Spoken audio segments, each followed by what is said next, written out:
Hello guys, आपका बहुत बहुत स्वागत है हमारे यूट्यूब चैनल पर। आज की वीडियो में हम लोग बात करने वाले हैं वेब डिज़ाइनिंग के अंदर यूनिट 5 वन शॉट। ठीक है, यानी कि AKTU सिलेबस में वेब डिज़ाइनिंग सब्जेक्ट के अंदर हमारा यूनिट 5 में जितना कुछ भी इंपॉर्टेंट चीज़ें हैं उन सबको हम लोग वन शॉट वीडियो के अंदर डिस्कस कर लेंगे। ठीक है, इससे ज़्यादा यूनिट 5 के अंदर कुछ भी नहीं पूछा जाता है। बहुत बहुत रेयर केसेस में हो सकता है कोई क्वेश्चन घुमा के आ जाए, बाकी तो बहुत मुश्किल है कि इनके अलावा और कोई क्वेश्चन पूछा जाएगा आपसे यूनिट 5 के अंदर। ठीक है, तो कौन कौन से टॉपिक्स हम लोग यूनिट 5 के अंदर कवर करने वाले हैं? Domain name, registering domain name. ठीक है, मतलब डोमेन नेम क्या होता है, रजिस्टर कैसे करते हैं डोमेन नेम को, कंट्रोल पैनल क्या होता है, कंट्रोल पैनल के थ्रू ईमेल्स कैसे क्रिएट की जाती हैं। ठीक है, और लास्ट टॉपिक है हमारा concept of SEO.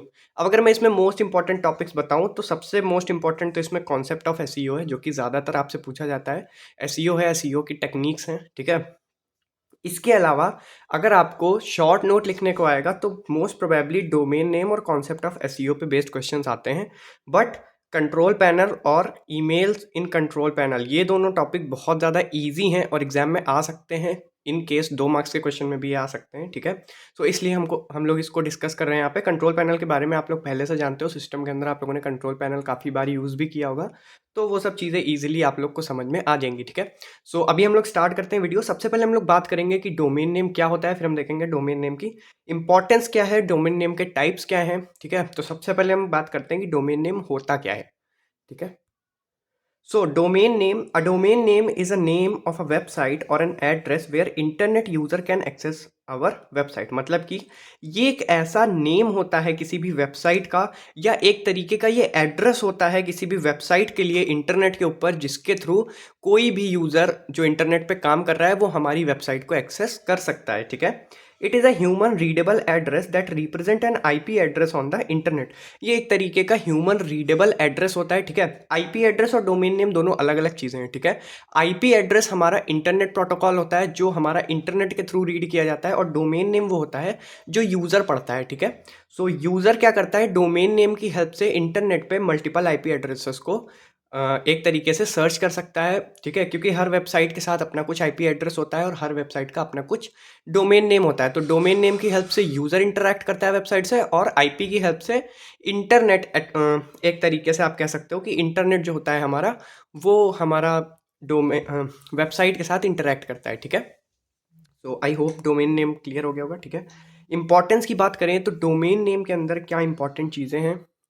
Domain name के अंदर important branding, credibility, accessibility, SEO यानी कि सर्च इंजन ऑप्टिमाइजेशन, और लीगल प्रोटेक्शन, ये 5 ऐसे पॉइंट हैं जो आपको इंपॉर्टेंस बताएंगे डोमेन नेम की। ठीक है, तो सबसे पहला पॉइंट है हमारा ब्रांडिंग। मतलब कि a domain name serves as an online brand identity और it's like your online brand name. मतलब कि अगर आप कोई वेबसाइट बना रहे हो, ठीक है, आपने उसका कुछ डोमेन नेम स्पेसिफाई किया है या कुछ डोमेन नेम उसका परचेज किया है, तो वो डोमेन नेम का काम क्या होता है, वो आपकी उस ऑनलाइन वेबसाइट की एक तरीके से ब्रांड को रिप्रेजेंट करता है। ठीक है, उसकी ब्रांड आइडेंटिटी होता है, साथ ही साथ ऑनलाइन ब्रांड नेम को रिप्रेजेंट करता है डोमेन नेम। ठीक है, इसके बाद आता है हमारा क्रेडिबिलिटी। क्रेडिबिलिटी का मतलब है having your own domain name makes your website looks more trustworthy and professional. मतलब कि अगर आपके पास अपनी वेबसाइट के लिए कोई स्पेसिफिक डोमेन नेम है, तो उससे होगा ये कि जो आपकी वेबसाइट है वो ज़्यादा ट्रस्टवर्दी और ज़्यादा प्रोफेशनल लगेगी जब भी यूज़र्स आपकी वेबसाइट को विजिट करेंगे। ठीक है,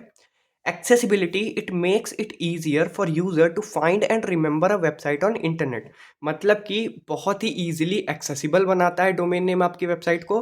डोमेन नेम की हेल्प से जो यूज़र हैं वो ईजिली आपकी वेबसाइट को फाइंड कर सकते हैं, उसको रिमेंबर कर सकते हैं इंटरनेट के ऊपर, यानी कि वो याद रख सकते हैं कि कौन सी वेबसाइट थी। वेबसाइट को उसके डोमेन नेम से याद रखना ज़्यादा ईजी होता है। ठीक है, इसके बाद आता है हमारा SEO यानी कि search engine optimisation. Having a good domain name can help your website for better search engine ranking. मतलब कि अगर आपका डोमेन नेम अच्छा होगा तो सीधी सी बात है आपकी सर्च इंजन ऑप्टिमाइजेशन भी अच्छी होगी, यानी कि आपकी सर्च इंजन पर रैंकिंग भी अच्छी होगी वेबसाइट की। ठीक है, बाकी SEO के बारे में डिटेल में हम लोग को कॉन्सेप्ट के अंदर पढ़ना है, तो वहाँ पर मैं सारी चीज़ें एक्सप्लेन कर दूंगा कि SEO क्या होता है, कैसे काम करता है और किस लिए यूज़ होता है। ठीक है, legal protection, owning a domain name helps protect the brand authorized use and user trust a website with legally protected domain name as it increases the authenticity and credibility of a website मतलब कि अगर आपके पास आपकी website के लिए कोई specific domain name है, ठीक है, तो उससे क्या होगा कि आपकी वेबसाइट एक ऑथराइज्ड वेबसाइट लगेगी, ठीक है। तो सबसे पहले तो यूज़र बहुत जल्दी अट्रैक्ट होता है किसी भी ऑथराइज्ड वेबसाइट के थ्रू, क्योंकि उसको पता होता है कि अगर वेबसाइट ऑथराइज्ड है इसका मतलब वहाँ पे उसके डेटा को थेफ्ट करने के चांसेस काफ़ी ज़्यादा कम होंगे, ठीक है। आई मीन उसका डेटा थेफ्ट हो जाए इसके चांसेस काफ़ी कम होंगे, ठीक है। जो कि ओवरऑल ट्रस्ट को इम्प्रूव करता है हमारे यूज़र का हमारी वेबसाइट पे, ठीक है।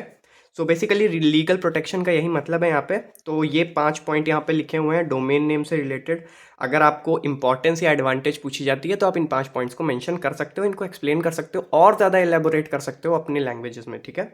3 main types of domain name. देखो हमारे पास 3 टाइप के डोमेन नेम होते हैं। हमारे पास और भी सब डोमेन टाइप के कॉन्सेप्ट्स हैं, बट हम यहाँ पे बात करेंगे सिर्फ 3 जो हमारे पास मेन डोमेन नेम है, जिसमें सबसे पहला आता है हमारा टॉप लेवल डोमेन यानी TLDs, ठीक है। TLDs लिखा है यहाँ पे, इसको आप TLD भी लिख सकते हो, DS इसलिए लिखा हुआ है क्योंकि यहाँ पे डोमेन्स लिखा है मैंने, ठीक है। अगर डोमेन होता तो ये TLD होता, ठीक है। तो इसमें कंफ्यूज मत होना कि कहीं पे आपने TLD पढ़ा हो, कहीं पे आपने TLDS पढ़ा हो, तो फिर आप कंफ्यूज हो रहे हो कि ये क्या चीज़ है। तो ऐसा कुछ नहीं है, अगर डोमेन्स है तो TLDS और अगर डोमेन है तो TLD, बात एक ही है।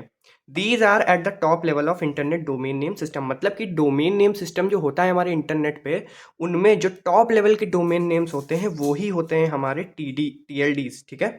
Example .com, .org, .net etcetera. आपने बहुत सारी वेबसाइट्स पे सर्फिंग की होगी, उन पे आपने देखा होगा बहुत सारी ऐसी वेबसाइट्स होती हैं जहाँ पे आपको .com मिलता है, जैसे कि amazon.com, ठीक है। तो amazon.com आपकी ओवरऑल इंटरनेशनल वेबसाइट है। .org किसी एक पर्टिकुलर ऑर्गेनाइजेशन को रिप्रेजेंट करता है। .net, ठीक है। इस तरीके से मल्टीपल आपके पास होते हैं टॉप लेवल के domains.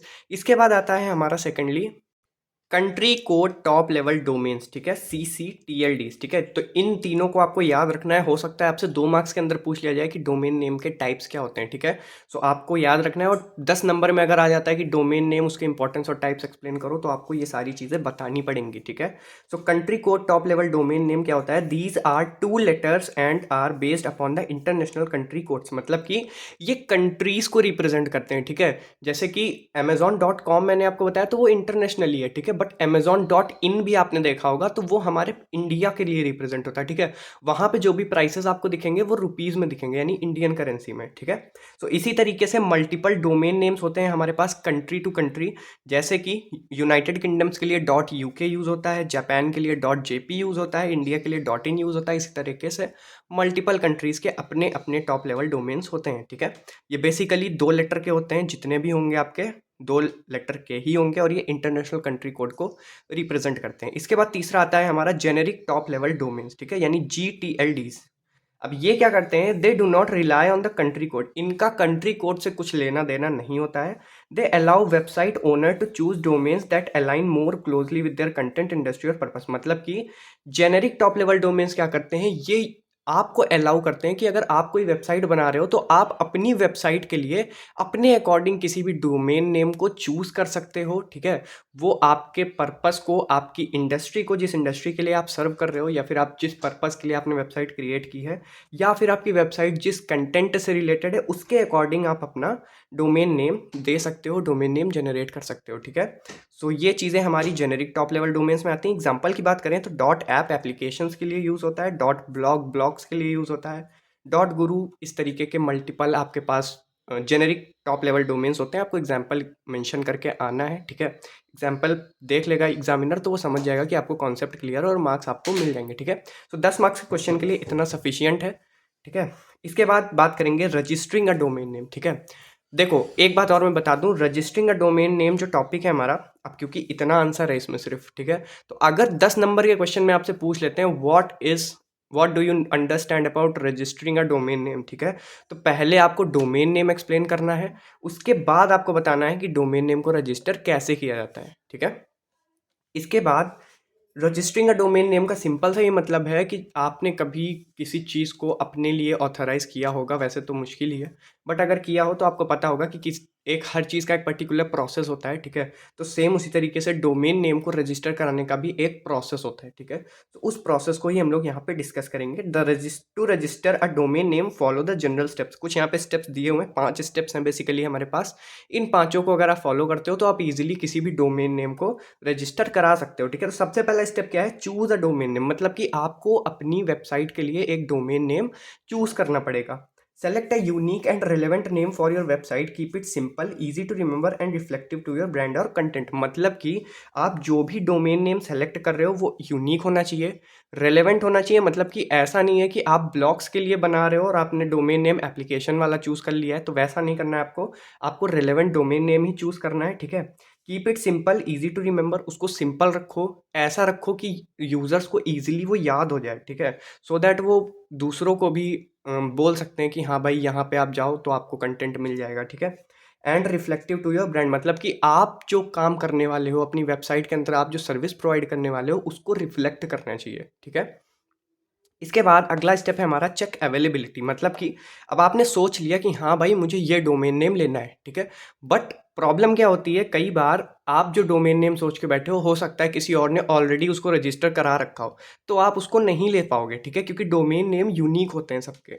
Use a domain registration website to check if your chosen domain name is available और नॉट, ठीक है? तो क्या करा जाता है इस केस में?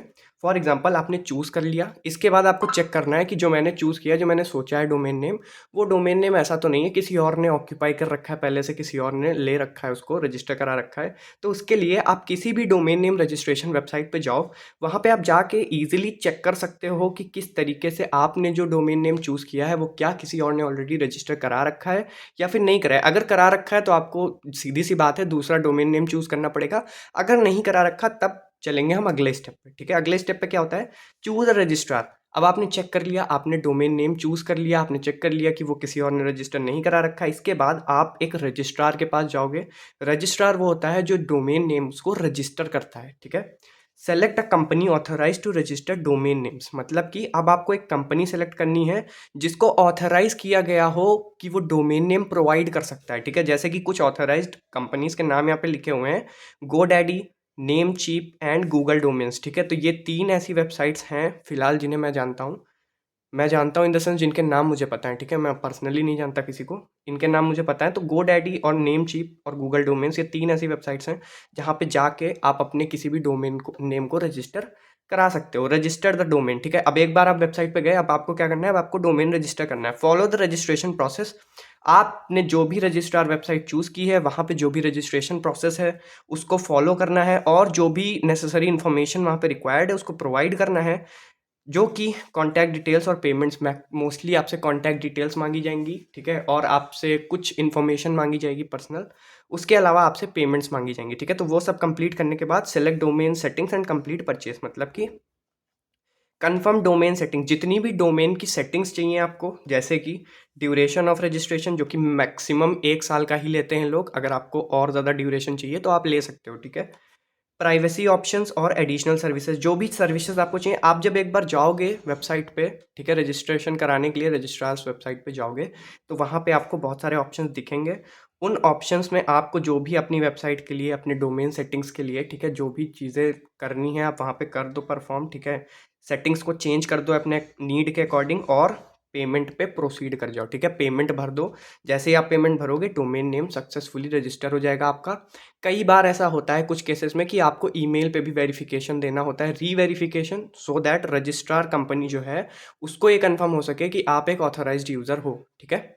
इसके बाद आता है हमारा कंट्रोल पैनल, ठीक है? तो registering domain name I hope समझ आ गया होगा, ठीक है? इसके बाद चलेंगे हम कंट्रोल पैनल के बारे में जानेंगे और ये बहुत सिंपल सा टॉपिक है, ठीक है? ईजी, एकदम ईजी, इससे ईजी कुछ भी नहीं है इसमें। जैसा कि यहाँ पे लिखा हुआ है, it is the centralised configuration area in Windows, मतलब कि ये एक ऐसा एरिया होता है हमारी विंडो के अंदर जो क्या करता है, जो पूरे सिस्टम के कॉन्फ़िगरेशन को हैंडल करता है, ठीक है? कंट्रोल पैनल आप जब भी सेटिंग्स वगैरह खोलोगे अपने सिस्टम के अंदर तो आपको दिख जाएगा, ठीक है? It is use to make changes to nearly every aspect of the operating system, मतलब कि ऑपरेटिंग सिस्टम के अंदर आपके जो भी चेंजेस आपको परफॉर्म करने हैं, आप कंट्रोल पैनल की हेल्प से चीज़ों को चेंज कर सकते हो, उन चेंजेस को परफॉर्म कर सकते हो, ठीक है। How to access control panel access कैसे करना है, देखो ये क्वेश्चन आएगा तो मैक्सिमम से मैक्सिमम 5 नंबर में आएगा, या फिर ये आपको 2 नंबर के क्वेश्चन में दिखेगा, ठीक है। उसके अलावा इस क्वेश्चन का 10 नंबर में आना बहुत बहुत नामुमकिन के बराबर ही है, ठीक है। तो इतना आप लिख देना, 5 नंबर के लिए इतना सफिशियंट है। How to access control panel, आपको पता है कैसे एक्सेस किया जाता है। In recent version of Windows, जो अभी विंडोज़ के वर्जन आए हैं, उनमें सी पैनल आपका डायरेक्टली सिस्टम फोल्डर के अंदर आपको मिल जाएगा। ऐप्स लिस्टेड होते हैं और उसके अंदर कंट्रोल पैनल भी लिस्टेड होता है, वहाँ से एक्सेस कर सकते हो। अदरवाइज जो और वर्जन्स होते हैं विंडो के अंदर, उनमें आपको स्टार्ट पे जाना है, सेटिंग्स में जाना है, सेटिंग्स के अंदर आपको कंट्रोल पैनल मिल जाएगा, ठीक है। तो आपको ये सारे तरीके पता है, इसके अलावा भी कोई तरीका हो तो आप मेंशन कर सकते हो, ठीक है। इसके बाद चलते हैं ईमेल्स, ठीक है। ये एक इंपॉर्टेंट टॉपिक है, ये 2 नंबर से लेके 5 नंबर के क्वेश्चन में पूछ सकते हैं आपसे, ठीक है। और अगर 10 नंबर में आएगा तो ये दोनों चीज़ें एक साथ पूछी जाएंगी, ठीक है।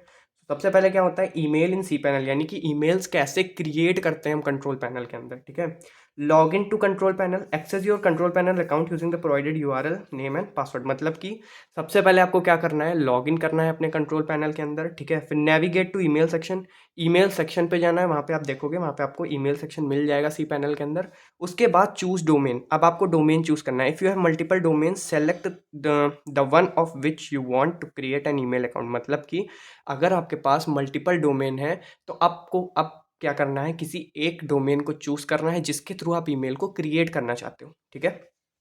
क्रिएट ईमेल अकाउंट, उसके बाद आपको क्रिएट बटन या फिर ऐड ईमेल अकाउंट, इन दोनों में से कोई एक ऑप्शन दिखेगा, उस पर आपको क्लिक कर देना है और आगे चले जाना है। Enter account detail and create account, मतलब कि उसके बाद जब आप इस पर क्लिक करोगे तो आपसे यूज़र नेम, पासवर्ड और कुछ चीज़ें मांगेगा, ठीक है, ज़रूरी इन्फॉर्मेशन वगैरह। उसके बाद एक क्रिएट ऑप्शन का आपको बटन दिखेगा, आपको उस पर क्लिक करना है। जैसे ही आप उस पर क्लिक करते हो आपकी ईमेल क्रिएट हो जाएगी, ठीक है। सिंपल से स्टेप्स हैं, ये सारी चीज़ें आप लोग कर चुके हो, ठीक है। मुझे पता है ये सब कुछ आप लोगों ने ऑलरेडी कर रखा होगा, अगर नहीं किया है करके देख लेना यार, सिंपल सी चीज़ें हैं। ईमेल इन सी पैनल, इतना आ जाएगा एग्जाम में, आप आराम से लिख सकते हो, ठीक है, अच्छा खासा, ठीक है। तो इस टॉपिक से डरने की ज़रूरत नहीं है, ये टॉपिक पढ़ा नहीं होता है तो थोड़ा सा लगता है कि ये क्या देख लिया भाई, लेकिन अभी ठीक है, समझ आ गया ना बात।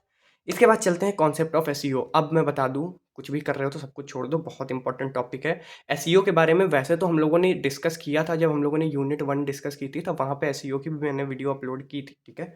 सर्च इंजन ऑप्टिमाइजेशन और W3C यानी कि वर्ल्ड वाइड वेब रिकमेंडेशंस, इन दोनों के बारे में मैं ऑलरेडी बता चुका हूँ, बट अभी यहाँ पे एसईओ का थोड़ा सा डिटेल्ड वर्जन है, ठीक है। तो इससे रिलेटेड क्वेश्चन एग्जाम में आता है, लास्ट यूनिट से क्वेश्चन एक आएगा ही आएगा एसईओ पे बेस्ड, ये लिख के ले लो, इसलिए बिल्कुल भी इसको स्किप मत करना, इसको ध्यान से समझ लेना। Search engine optimisation is the practice of increasing the quantity and quality of traffic to the website through organic search results. देखो सिंपल सा मतलब ये है, सर्च इंजन ऑप्टिमाइजेशन क्या करता है, ये आपकी वेबसाइट के ऊपर जो ट्रैफिक आ रहा है उसकी क्वांटिटी और उसकी क्वालिटी को इंक्रीज कर देता है। क्वांटिटी इंक्रीज करने का मतलब तो समझ आ गया कि भाई ट्रैफिक बढ़ा देगा। क्वालिटी इंक्रीज करने का क्या मतलब है, देखो क्वालिटी इंक्रीज करने का मतलब ये है कि जो लोग आपकी वेबसाइट पे आ रहे हैं वो रेलेवेंट यूज से ही आ रहे हो, ठीक है। तो इसको कहते हैं क्वालिटी को इंक्रीज करना, मतलब कि फॉर एग्जाम्पल 10 यूज़र आपकी वेबसाइट पे आए, ठीक है, 8 यूज़र ऐसे आ गए जिनको आपकी वेबसाइट के डेटा से कोई काम नहीं है, वो बस ऐसे ही देखने के लिए आ गए, मान लो, ठीक है। ऐसा होता नहीं है बट मान लो ऐसा हुआ, तो उस केस में आपके रेलेवेंट या फिर क्वालिटी जो यूज़र्स थे वो सिर्फ 2 थे, यानी कि 20% थे, ठीक है। तो इस चीज़ को वो डिक्रीज करके वो क्या करेगा, क्वालिटी यूज़र्स को इंक्रीज कर देगा। मतलब कि सर्च इंजन ऑप्टिमाइजेशन क्या करेगा, अगली बार जब आपकी वेबसाइट की अच्छी रैंकिंग होगी तो वहाँ पे जो यूज़र्स आएंगे उनमें 10 में से 8 यूज़र्स ऐसे होंगे जो रेलेवेंट पर्पज से आएंगे, ठीक है। सो इस काम को करने का काम कौन करता है, सर्च इंजन ऑप्टिमाइजेशन, ठीक है। ये एक डायग्राम है हमारे पास सर्च इंजन ऑप्टिमाइजेशन प्रोसेस का, अभी इस डायग्राम को देखेंगे उससे पहले एक पॉइंट और है यहाँ पे, ये डिस्कस कर लेते हैं।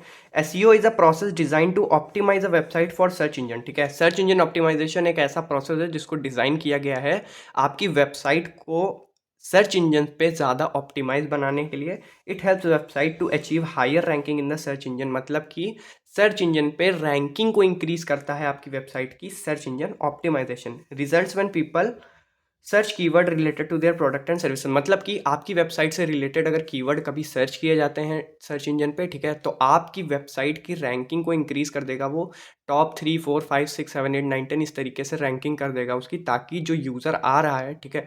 अब आप एक कीवर्ड सर्च करोगे तो आप देखोगे कि कितनी सारी वेबसाइट्स हैं उस पर्टिकुलर कीवर्ड के लिए, ठीक है। तो उस केस में जो सबसे ऊपर वेबसाइट है, ऊपर की 5-6 जो वेबसाइट्स हैं उन पे ही यूज़र्स मोस्टली जाते हैं, नीचे वाली वेबसाइट पे बहुत रेयर केसेस में यूज़र जाते हैं, ठीक है। तो आपकी वेबसाइट की रैंकिंग इंक्रीज़ करने का काम कौन करता है? सर्च इंजन ऑप्टिमाइजेशन, ठीक है। ये है प्रोसेस में क्या होता है?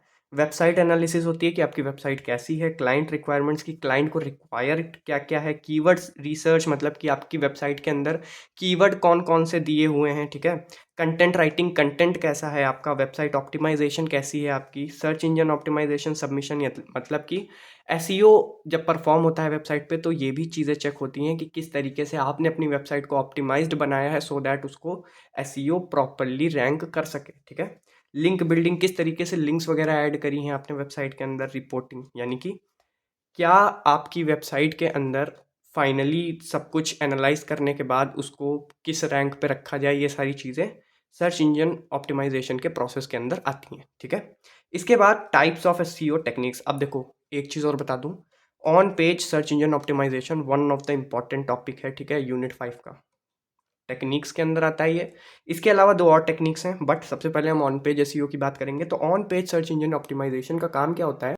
ये क्या करता है हमारा? It refers to the optimisation of individual web pages to improve their search engine rankings and attract more relevant traffic. मतलब कि पूरी वेबसाइट पे काम ना करके आपके मल्टीपल जो वेब पेजेस हैं वेबसाइट के अंदर, ठीक है, उनको ऑप्टिमाइज करता है और उसके अकॉर्डिंग आपकी वेबसाइट की रैंकिंग को इम्प्रूव करने में हेल्प करता है आपका ऑन पेज एसईओ यानी कि search engine optimisation.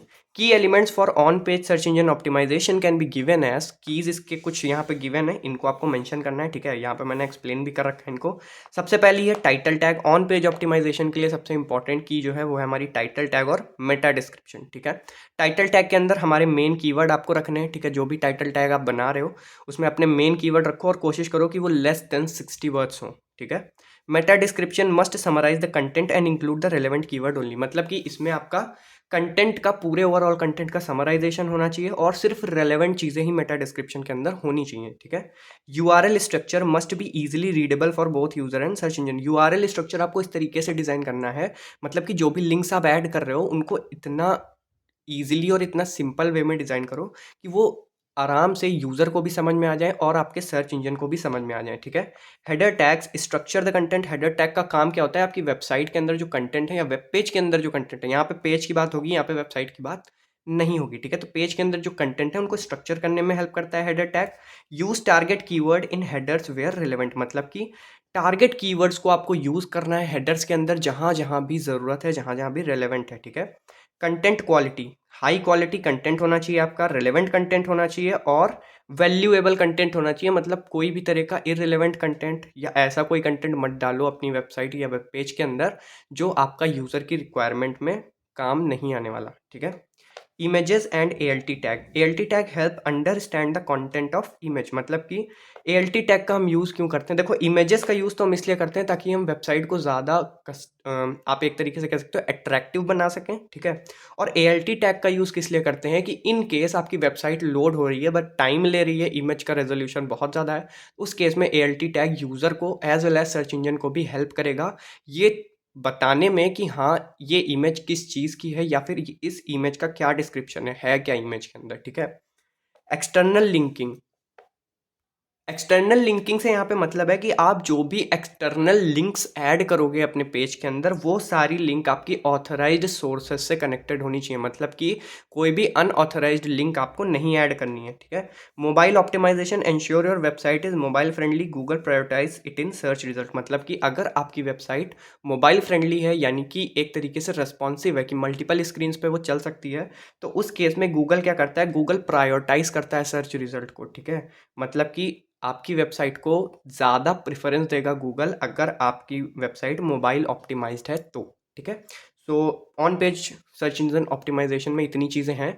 I hope हर चीज़ आपको क्लियर हो गई होगी। इसके बाद हम लोग next search engine optimisation technique देखेंगे, ऑफ पेज ऑप्टिमाइजेशन, ठीक है। सेकेंडली क्या आता है हमारा? Off page optimisation. It refers to the activities and strategies undertaken outside of your own website. मतलब कि ये कुछ हमारी ऐसी एक्टिविटीज़ या ऐसी स्ट्रैटेजीज़ होती हैं जो हम अपनी वेबसाइट के बजाय वेबसाइट के बाहर यानी कि इंटरनेट पे और दूसरी जगह परफॉर्म करते हैं सो दैट हम अपनी वेबसाइट को और ज़्यादा इंगेजिंग और ज़्यादा आप इस तरीके से सोच सकते हो कि हम एक तरीके से एडवर्टाइज करते हैं अपनी वेबसाइट को, ठीक है। It is a process that requires online presence and focus on building a positive reputation with in your industry and online community. मतलब कि ये एक ऐसा प्रोसेस है जो क्या डिमांड करता है आपकी ऑनलाइन प्रेजेंस को और आपके फोकस को, ताकि आप अपनी वेबसाइट के एक पॉजिटिव रेपुटेशन को बिल्ड कर पाओ, ठीक है, पूरे इंटरनेट पे। साथ ही साथ आप अपना जो भी वेबसाइट के अंदर अपनी इंडस्ट्री पे काम कर रहे हो या फिर अपनी जो भी कम्युनिटी पे आप काम कर रहे हो उसको आप और ज़्यादा आप कह सकते हो उसको डाइवर्स फॉर्म में लोगों तक पहुंचा सको, ठीक है। की एस्पेक्ट ऑफ पेज ऑप्टिमाइजेशन, मतलब कि ऑफ पेज ऑप्टिमाइजेशन करने के कुछ स्पेशल तरीके या फिर जो तरीकों का यूज़ होता है वो यहाँ पे लिखे हुए हैं। सोशल मीडिया मार्केटिंग, आपको पता है किसी भी वेबसाइट को मार्केट करने का आज की डेट में सबसे बड़ा हथियार, सबसे बड़ा वेपन है सोशल मीडिया मार्केटिंग, ठीक है। सेकेंडली आता है हमारा इन्फ्लुएंसर मार्केटिंग, आपको ये भी पता है। गेस्ट ब्लॉगिंग, ठीक है, ब्लॉग्स के थ्रू भी काफ़ी ज़्यादा मार्केटिंग होती है हमारी, कंटेंट मार्केटिंग होती है। साथ ही साथ प्रेस रिलीजेस, यानी कि प्रेस जो मैगजीन्स पब्लिश कर रहा है या फिर प्रेस के थ्रू जो भी मीडिया के अंदर कवरेज हो रही है उनमें अगर आपकी वेबसाइट से रिलेटेड चीज़ें आ रही हैं तो सीधी सी बात है आपकी रेपुटेशन इंक्रीज़ होगी। गूगल को ये चीज़ें पता चलती हैं, वो आपकी वेबसाइट की रैंकिंग को इंक्रीज़ कर सकता है, ठीक है। तो ये बेसिकली ऑफ पेज ऑप्टिमाइजेशन के अंदर आती हैं ये सारी चीज़ें। इसके बाद आता है हमारा टेक्निकल सर्च इंजन ऑप्टिमाइजेशन। ये क्या करता है, it involves optimising the technical aspects of a website to improve its search engine visibility and performance. मतलब कि ये क्या करता है आपकी वेबसाइट के अंदर, ठीक है। अब देखो, पहला ऑन पेज था यानी कि जो पेजेस के थ्रू हो रहा था, फिर हमारा ऑफ पेज है, मतलब कि इसमें वेबसाइट से कुछ लेना देना है नहीं, बाहर हम लोग जो भी मार्केटिंग कर रहे हैं वो, ठीक है। टेक्निकल के अंदर क्या आ रहा है, हमारा वेबसाइट से लिंक है पूरा, ठीक है। वेबसाइट पे हम जो भी चीज़ें ऑप्टिमाइज़ करते हैं हमारी वेबसाइट को सर्च इंजन ऑप्टिमाइज्ड बनाने के लिए, वो सारी चीज़ें हमारी टेक्निकल सर्च इंजन ऑप्टिमाइजेशन के अंदर आती हैं। इसके कुछ की एस्पेक्ट्स हैं। पहला है हमारा वेबसाइट स्पीड, यानी कि वेबसाइट हमारी कितनी जल्दी लोड हो रही है, ठीक है। ऑप्टिमाइजिंग इमेजरी, इमेजरी का मतलब ये है इमेजेस, वीडियोस, इन सब चीज़ों को आप इस तरीके से ऑप्टिमाइज़ करो, इनका रेजोल्यूशन बहुत ज़्यादा मत रखो, बट क्लियर पिक्चर क्लियर होनी चाहिए। रेजोल्यूशन आप बढ़ा सकते हो बट साइज़ कोशिश करो कि कम रहे, ठीक है। वैसे रेजोल्यूशन बढ़ाओगे तो साइज़ बढ़ेगा ही, बट कोशिश करो कि इतना रखो कि आपकी वेबसाइट लोड होने में 3-4 सेकंड से ज़्यादा का टाइम ना ले, ठीक है। सो ऐसे में क्या होगा, वेबसाइट की स्पीड इंक्रीज़ होगी, और अगर वेबसाइट की स्पीड इंक्रीज़ होगी तो ओवरऑल वेबसाइट की परफॉर्मेंस इंक्रीज़ होगी, और ओवरऑल वेबसाइट की परफॉर्मेंस इंक्रीज़ हुई तो search engine optimisation definitely increase होगा, ठीक है। सेकेंडली आता है हमारा इंडेक्सिंग एंड क्रॉलिंग। ये भी हमारा इंपॉर्टेंट पॉइंट है टेक्निकल एसईओ के अंदर। Use robots dot text file for crawling. Crawling के लिए हम लोग robot S dot text file का यूज़ करते हैं, ठीक है। एसएसएल सर्टिफिकेट, HTTPS मतलब hyper text transfer protocol secured, ठीक है। ये हमारे एसएसएल सर्टिफिकेट होते हैं, इनका यूज़ करोगे तो ऐसा होगा कि जो यूज़र्स होंगे जब वो देखेंगे कि आप भी अगर एज अ यूज़र किसी वेबसाइट पे सर्फ कर रहे हो, ठीक है, और आपको HTTPS दिख रहा है तो इसका मतलब आपको पता है कि ये वेबसाइट सिक्योर है, ठीक है। सिक्योर वेबसाइट पे आप इजीली सर्फ कर सकते हो, तो उस केस में सारे यूज़र के प्रोस्पेक्ट से अगर देखा जाए तो जिस वेबसाइट को SSL सर्टिफिकेशन प्रोवाइडेड होता है उन वेबसाइट्स की रैंकिंग कंपैरेटिवली बहुत ज़्यादा हाई होती है हमारे गूगल सर्च इंजन पे या फिर और भी किसी सर्च इंजन पे अगर आप सर्च कर रहे हो तो उस केस में भी, ठीक है। XML साइट मैप्स, इनका यूज़ क्यों होता है, structure of your site to search engine, मतलब कि ये सर्च इंजन पे आपकी वेबसाइट को स्ट्रक्चर करने में हेल्प करते हैं। Website security, keep website updated and secure, मतलब कि वेबसाइट की सिक्योरिटी का आपको खास ख्याल रखना है, मतलब कि अपनी वेबसाइट को टाइम टाइम पे आपको अपडेट करते रहना है और ज़्यादा सिक्योर करते रहना है, ठीक है। सो बेसिकली यूनिट 5 के अंदर इतनी ही चीज़ें थी। आई होप सब कुछ आपको क्लियर हो गया होगा, ठीक है। वीडियो अच्छी लगी हो तो वीडियो को लाइक कर देना। इसके अलावा प्लेलिस्ट का लिंक डिस्क्रिप्शन बॉक्स में है। यूनिट 1, 2, 3 मैंने टॉपिक्स अलग अलग पढ़ाए थे, ठीक है, तो उसका मैंने वन शॉट नहीं बनाया, बट 4 और 5 का वन शॉट वीडियो मैंने प्रोवाइड कर दिया है। And thank you so much for watching this video. All the very best for the exams.